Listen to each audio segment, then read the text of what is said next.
नमस्कार दोस्तों, मैं राजकुमार मौर्य प्रखर इंडिया यूट्यूब मंच पे आपका स्वागत है। बिहार की राजनीति में इस समय सब कुछ ठीक नहीं चल रहा है।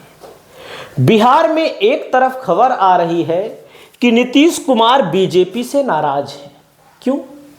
क्योंकि बीजेपी नीतीश कुमार के साथ तो चुनाव लड़ना चाहती है, लेकिन चुनाव बीतने के बाद जब रिजल्ट आएगा तो आप सबको पता है कि नीतीश कुमार और बीजेपी लड़ेंगे साथ में, और बिहार में दो पार्टियां जब साथ लड़ती हैं तो बहुमत उन्हीं दो पार्टियों को आता है जो साथ में लड़ती हैं। बड़ी पार्टियों में जेडीयू बीजेपी अगर साथ लड़ेगी तो बहुमत बीजेपी और जेडीयू को आ सकता है।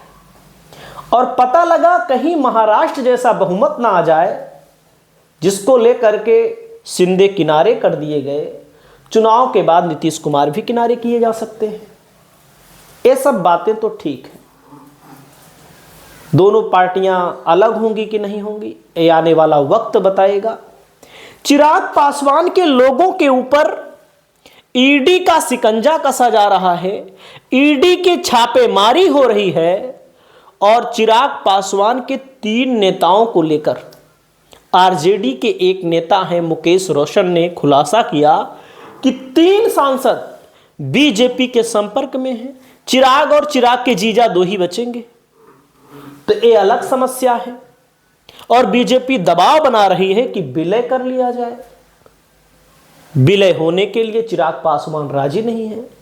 5 सांसद हैं, विधानसभा के चुनाव में 50 सीटों की दावेदारी करेंगे। 50 अगर नहीं मिलेंगे तो 30 सीट तो पक्का इनको चाहिए, या 25 सीट चाहिए। अगर बीजेपी 25 इनको दे देगी, जीतन राम मांझी को 8-10 सीट दे देगी,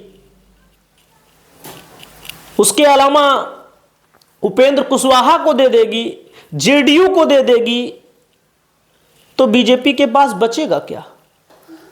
कुछ नहीं बचेगा बीजेपी के पास। बीजेपी 150 सीट पर लड़ना चाहती है, और बीजेपी फिर लड़ेगी 100 पर तो जीतेगी वही 70-60। आप सबको पता है पशुपतिनाथ पारस, इनकी पार्टी को बीजेपी ने तोड़ दिया था। चिराग पासवान के पिताजी की पार्टी एक थी, उसमें थे पशुपतिनाथ पारस, इनकी पार्टी को बीजेपी ने तोड़ दिया। कोई दिक्कत नहीं। अब जीतन राम मांझी अलग राह पकड़ चुके हैं। इस समय केंद्र में मंत्री भी हैं, सांसद भी हैं, इनके विधायक भी हैं। भारतीय जनता पार्टी के सामने अलग चुनौती बनकर उभर रहे हैं। चुनौती क्या है? बिहार में तो साथ में है, लेकिन दिल्ली में इन्होंने ऐलान कर दिया है कि हम अकेले चुनाव लड़ेंगे। बीजेपी के लिए मुश्किल बढ़ रही है।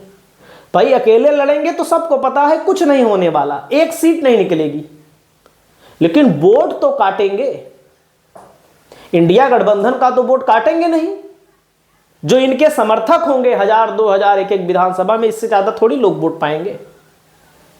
अलग चुनौती पेश कर रहे हैं। शांत बैठे हैं उपेंद्र कुशवाहा, इसलिए कि बीजेपी ने जेडीयू की मदद से इनको राज्यसभा में भेज दिया। लोकसभा का चुनाव हार गए थे। तो बिहार की राजनीति में जो खिचड़ी पक रही है वह आने वाले समय में विधानसभा का जब चुनाव होने वाला होगा तो फूटेगी। कैसे? एक एक करके लोग साथ छोड़ रहे हैं, जैसे पशुपतिनाथ पारस ने छोड़ दिया है साथ, हालांकि इनके पास जनाधार है नहीं। दिल्ली में जीतन राम मांझी ने साथ छोड़ दिया है। आने वाले समय में नीतीश कुमार अगर छोड़ेंगे तो ठीक है, नहीं छोड़ेंगे तो बीजेपी खुदे पिंड छुड़ा लेगी इनसे। और जब बीजेपी इनको समाप्त करेगी तो 2 लड़ाई होगी फिर। जैसे उत्तर प्रदेश में सपा और भाजपा के बीच लड़ाई हो रही है, और वैसे ही लड़ाई फिर बिहार में होगी।